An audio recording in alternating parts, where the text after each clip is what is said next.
रहस्यमयी कहानी। एक बार की बात है, एक रामपुर नामक गांव था। वहां पर एक श्यामू नाम का एक लड़का रहता था।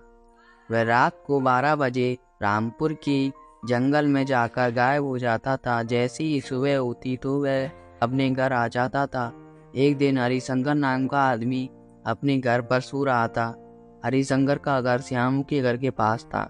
रात के 12 बजे थे। श्यामू अपने घर से बाहर जा रहा था। तभी हरिशंकर की आंख खुल जाती है। वह जैसे ही अपने घर की खिड़की में से देखता है तो वह चौंक जाता है और वह सोचता है कि इस समय श्यामू कहाँ जा रहा है। हरिशंकर श्यामू का पीछा करता है। जैसे ही श्यामू जंगल में प्रवेश करता है तो वह धीरे धीरे गायब हो जाता है। हरिशंकर बहुत डर जाता है और वहाँ से भाग आता है और चुपचाप अपने घर जाकर सो जाता है।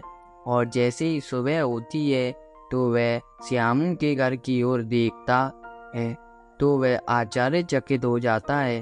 श्यामू अपने घर पर पौधों में पानी डाल रहा था। वह सोचता है कि वह तो जंगल में गायब हो गया था, तो वह यहाँ पर कहाँ से आया। हरिशंकर गांव में जाकर अपने दोस्तों को सारी बातें बता देता है, लेकिन उसके दोस्त उसकी बातों पर यकीन नहीं करते हैं।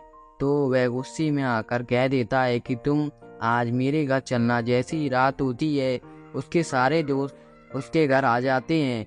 वह सारे रात के 12 बजने का इंतजार करते हैं और जैसे ही रात के 12 बजते हैं तो श्यामू के घर में से आवाज़ आती है। तो हरिशंकर और उसके सारे दोस्त खिड़की में से देखते हैं। हरिशंकर के सारे दोस्त भी चौंक जाते हैं और श्यामू की तरफ देखते हैं। श्यामू अपने घर से बाहर जा रहा था। हरिशंकर अपने सारे दोस्तों से कहता है, चलो उसका पीछा करते हैं। हरिशंकर उसके सारे दोस्त श्यामू के पीछे चल देते हैं, लेकिन हरिशंकर का एक दोस्त को डर लग रहा था। वह धीरे धीरे चल रहा था, जिसके कारण श्यामू आगे निकल जाता है। हरिशंकर और उसके दोस्त पीछे रह जाते हैं। श्यामू हर बार की तरह जंगल में गायब हो गया था। हरिशंकर और उसके सारे दोस्त जंगल में जैसे ही पहुंचते हैं तो उन्हें वहां पर कुछ नहीं दिखाई देता है। हरिशंकर कहता है कि वह गायब हो गया, चलो यहाँ से चलते हैं।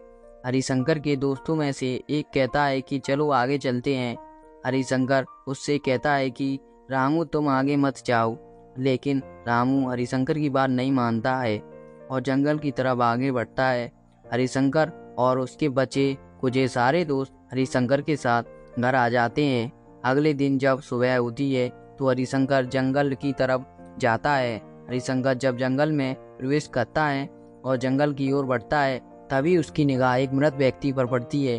वह व्यक्ति और कोई नहीं था, वह रामू था। यह देखकर हरिशंकर आश्चर्यचकित हो जाता है और वहां से भाग आता है। आकर अपने दोस्तों को बताता है।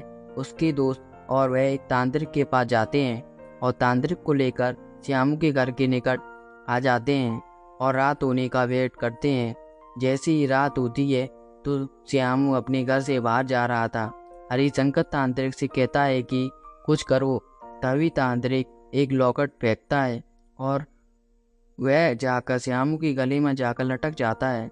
फिर श्यामू वापस घर आ जाता है और फिर रामपुर का जंगल फिर से शांत हो जाता है और लोगों के मन में से डर खत्म हो जाता है। यह सब हरिशंकर की वजह से हुआ है। कहानी की सीख, हमें कभी भी अपने दोस्तों की बातों पर विश्वास कर लेना चाहिए। आपको हमारी यह स्टोरी कैसी लगी? अच्छी लगी तो हमारे चैनल को लाइक करें और सब्सक्राइब करें और लास्ट में बेल आइकन को प्रेस करें। धन्यवाद।